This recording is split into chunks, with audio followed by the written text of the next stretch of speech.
Good morning, students. You got the PDF file of question answers, and let's get the question answers. I would like to just explain question answers so that you find easy to learn. So just come on the first question, and yes, here there is NCERT textbook plus I have added some extra questions also. Okay, so let's see. First question is true false. You have to state by reading the sentence whether it is true or false. James Mill divided Indian history into three periods: Hindu, Muslim, Christians. So you have to tell true or false. As we just seen in the lecture, you have to remind that James Mill divided Indian history into three periods, but Hindu, Muslim, and third was not Christian. So this statement is false because he put the third one is British. Yes. The next is official document help us understand what people of the country think. क्या official document जो हैं country के लोग क्या सोचते हैं ये समझने के लिए हेल्पफुल है क्या? Not at all. We can't get the idea about the thoughts and thinkings of the people of country with official documents. So the statement is false. Third one is the British thought surveys were important for effective administration. 100% sure. British, according to Britishers, if we want to effective administration upon a country, then we have to know about that country very properly. So it is true. We have added some extra true false statement here. Then we just continue the series. Fourth is history is the study of past. It is true. What happened in past time we study in history. Then fifth is the British were very popular about preserving official document. Very true. Yesterday we saw about the documents record. So the Britishers were prepared to preserve each and every documents.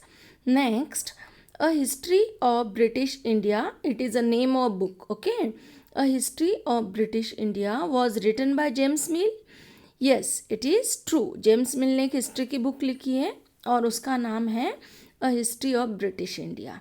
Next, James Mill glorified India and its culture in his book. James मिल ने अपने book के अंदर, कौन सी book है James मिल की? A history of British India. उसमें क्या India को ग्लोरियस बताया है?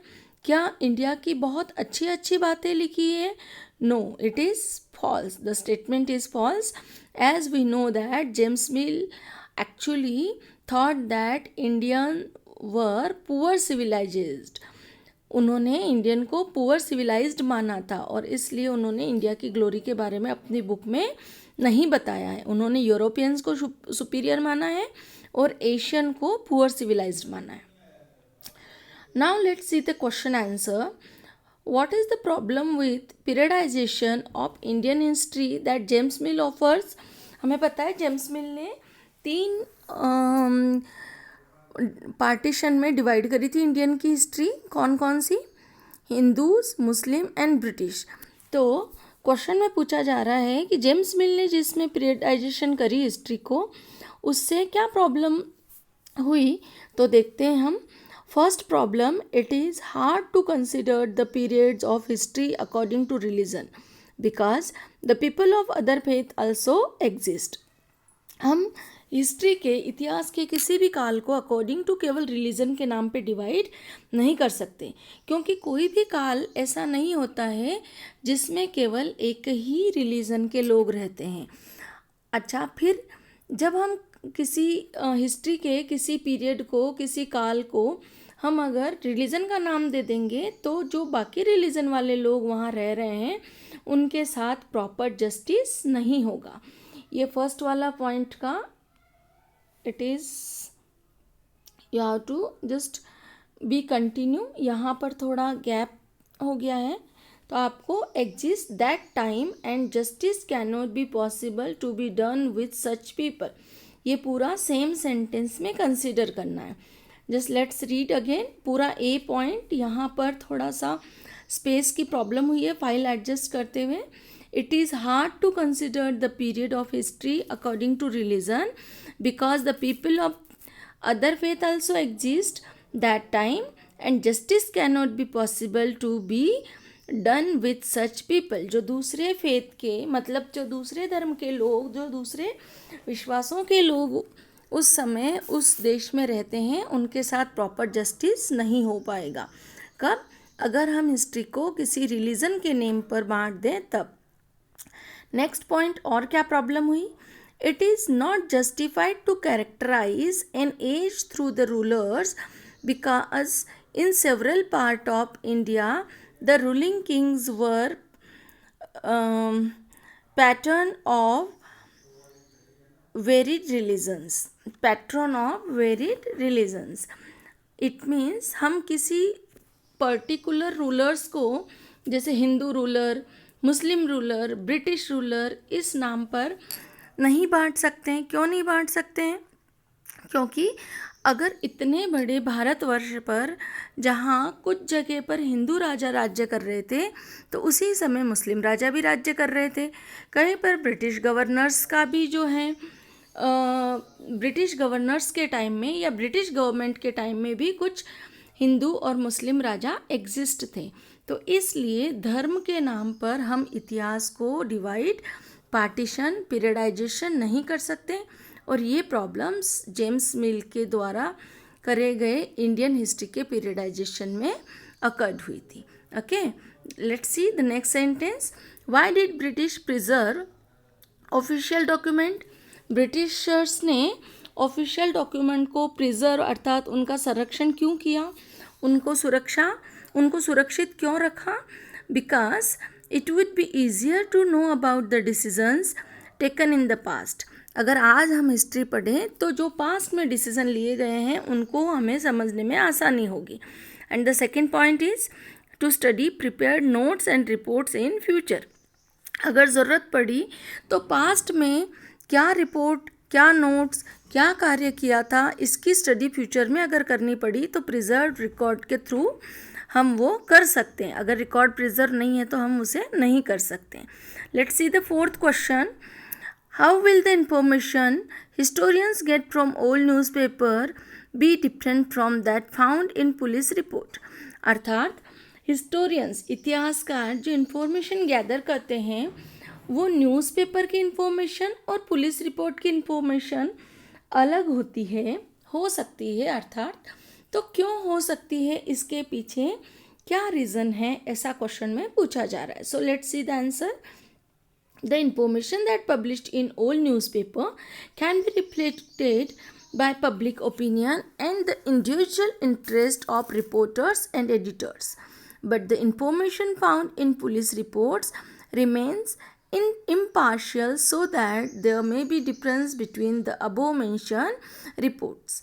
It means जो इंफॉर्मेशन हमें न्यूज़पेपर से मिलेगी तो उससे क्या होगा, पब्लिक ओपिनियन मतलब जनता का क्या मत है, और जो इंडिविजुअल जिस मैगज़ीन के या न्यूज़पेपर के जो एडिटर्स होते हैं, जो रिपोर्टर्स होते हैं, उनका भी पर्सनल इंटरेस्ट डायरेक्टली और इनडायरेक्टली हमें उन न्यूज़ में पता चलता है या उनके ओपिनियन का रिफ्लेक्शन उस न्यूज़ में पाया जाता है. जबकि पुलिस रिपोर्ट जो होती है वो कम्प्लीटली इम्पार्शियल, मतलब किसी भी एक हम कह सकते हैं कि एक दल की तरफ उसका झुकाव नहीं होता है और वो केवल फैक्चुअल होती है. ठीक है, यहाँ पर भी अगर आप ये डॉक्यूमेंट ओपन करते हो और इसमें अगर ऐसे लाइन में डिफरेंस गैप मिले आपको तो आपको कंटिन्यूशन में लिखना है. Okay, we have added some extra questions also. Who was the first governor general of India? जब ब्रिटिश रूल करने आए थे तो फर्स्ट गवर्नर जनरल इंडिया का कौन था? Answer is Warren Hastings. Okay, the second question is what do you mean by calligrapher? Calligrapher किसे कहते हैं? Calligrapher is a person who specialised in the art of beautiful writing. जिसे बहुत अच्छा लिखना आता है उसे कैलीग्राफर कहते हैं. कैलीग्राफी टर्म से आप नोन हैं बहुत अच्छे से. सो कैलीग्राफी करने वाला कैलीग्राफर होता है. जेम्स मिल कौन? हु वॉट जेम्स मिल? ऊपर से हम पढ़ते आ रहे हैं जेम्स मिल ने ऐसा किया, जेम्स मिल ने वैसा किया. So who what James Mill? Then James Mill was a Scottish economist. Scottish मतलब स्कॉटलैंड का रहने वाला, इसलिए उसे हम स्कॉटिश कहते हैं. इकोनॉमिस्ट था, हिस्टोरियन था और पॉलिटिकल फिलोसोफर भी था. How did surveys become important under the colonial administration? Colonial administration का अर्थ होता है British administration. And at the time of British administration surveys इतने इंपॉर्टेंट क्यों माने गए थे? आंसर देखो, let's see the answer. The British gave much importance to surveys because they believed that to administrate effectively the country had to be properly known. Britishers का ये मत था, ये मानना था कि अगर हमें किसी कंट्री पर, किसी देश पर राज्य करना है तो पहले उस कंट्री को बहुत अच्छे से जानना ज़रूरी है. सेम अगर आपको किसी चैप्टर को बहुत अच्छे से लर्न करना है तो उस चैप्टर को पहले, उस चैप्टर की अंडरस्टैंडिंग बहुत आवश्यक है. अगर आपको किसी गोल को अचीव करना है तो उस गोल को जानना बहुत आवश्यक है. उसके अंदर आपको क्या क्या मतलब नीड है, किस किस चीज़ की नीड है. So you have to know all this things. उसके बैरियर क्या है, उसके सपोर्टर्स क्या है, all those thing. Okay, so let's see the next point. They conducted revenue surveys. अच्छा, ब्रिटिशर्स ने कौन कौन से सर्वेज किए थे? तो रेवेन्यू सर्वेज किए थे. रेवेन्यू का मतलब क्या होता है? Income of country. Okay, next they surveyed India to know the topography, the quality of soil, pattern of agriculture in India, flora, fauna. flora मतलब इसमें देश में पाई जाने वाली सारी वनस्पति. fauna means देश में पाए जाने वाले सारे एनिमल्स वगैरह, जीव जंतु. Soil, pattern of agriculture, cropping का क्रॉप्स का पैटर्न कैसा था, ये सब उन्होंने जाना. इस बारे में उन्होंने देश का सर्वे किया. उसके बाद उन्होंने सेंसस अर्थात जनगणना जिसे हम कहते हैं, सेंसस ऑपरेशन स्टार्ट किया at the interval of every 10 years. अभी भी हमारे देश में सेंसस कब होती है? Up to the interval of every 10 year. जैसे 2011 में हुई थी and the next suppose to 2021 में. Okay, they prepare detailed records of people on the basis of caste, religion and occupation. उन्होंने सेंसस भी की तो किस बेस पर करी? कौन से कास्ट के कितने लोग हैं, कौन से रिलीजन के कितने लोग हैं, किसका ऑक्यूपेशन क्या है, और कौन से प्रोविंसेस में कौन सा राजा राज्य कर रहा है, कौन से धर्म का राजा राज्य कर रहा है. ये सब उन्होंने अपने सेंसस में इस सब का डिटेल रिकॉर्ड लिया था. Okay, let's see the next question. How did the British conquer India and establish their rule? Britishers ने इंडिया को कैसे जीता और अपना रूल, अपना राज्य कैसे स्थापित किया? तो the Britishers conquered India and establish their rule by controlling over the economic and society collected revenue to meet their all expenses. अपने सारे खर्चे निकालने के लिए उन्होंने इकोनॉमी को अपने हाथ में लिया और सोसाइटी से रेवेन्यू कलेक्ट करना स्टार्ट किया. The second was they bought goods that they wanted at lower prices. उन्हें जो अपना सामान चाहिए था वो उन्होंने बहुत लोअर प्राइस में इंडिया से ख़रीदा. And made the farmer to produce crop they needed to export. और जो उन्हें एक्सपोर्ट करना था वही क्रॉप फार्मर्स के लिए कंपलसरी था कि उसी को उगाएं. They brought the changes in rulers, custom, practice and taste. आम हिंदुस्तानी के कस्टम मतलब रीति रिवाज, रूलर्स के टेस्ट, यहाँ पर होने वाली रिवाजें, इन सब में उन्होंने चेंजेस लेके आए. They moulded everything in their favour soon. और जल्दी ही सब कुछ उन्होंने अपने फेवर में कर लिया. The last question, what do official record not tell? हमने देखा कि ऑफिशियल रिकॉर्ड को प्रिजर्व करते थे फॉरेनर्स, और वो क्या बताते हैं क्या नहीं बताते हैं. तो हमने, अगर आप लेक्चर ध्यान से सुनोगे तो उसके अंदर भी हमने कंसीडर किया है कि they tell us about the event, some dates, record etcetera. पर वो हमें क्या नहीं बताते हैं? तो वो हमें नहीं बताते हैं कि कंट्री क्या फील करती है. वो हमें नहीं बताते हैं कि उनके एक्शन के पीछे क्या रीज़न है.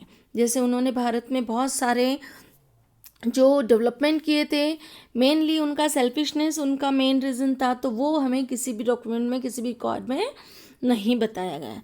तो यहाँ आपका चैप्टर कंप्लीट होता है। And I hope you learn the question answer very soon. Thank you.